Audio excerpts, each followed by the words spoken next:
আমার ভয়েসটা তোমরা একটু ইগনোর করো, যেহেতু পাশেই আমার পুচকুসোনা ঘুমোচ্ছে আর উপরে ফ্যানটা প্রচণ্ড আওয়াজ করছে। এদিকে দেখো, বাড়িতে যেহেতু লোকজন আসবে তো সবাই এদিকে সব কিছু গোছাচ্ছে। এদিকে ফুলের মালা তৈরি করছে আর কৃষ্ণা এদিকে ঠাকুরের এখানটাতে সুন্দর করে ভোগ সাজাচ্ছে। আর দেখো এদিকে কিন্তু ওনারা বাড়ির ভিতরে আস্তে আস্তে প্রবেশ করছে আর সবাই এগিয়ে যাচ্ছে ওনাদেরকে বরণ করতে।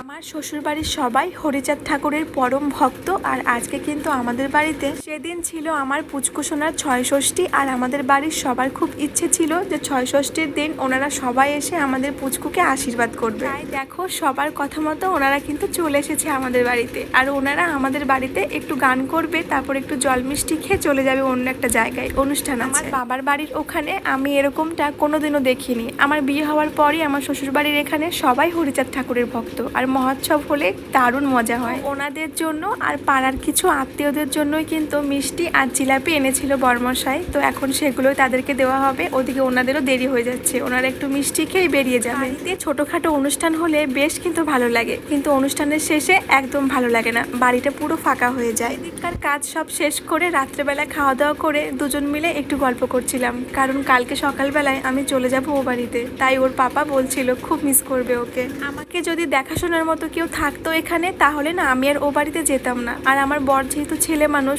ও আর কত দেখবে বলো তো। ও আমাদেরকে ছেড়ে থাকতে ঠিক যতটা কষ্ট পাবে তার থেকেও কিন্তু আমার বেশি কষ্ট হবে, কারণ আমার বরকে ছাড়া থাকতে খুব কষ্ট হয়।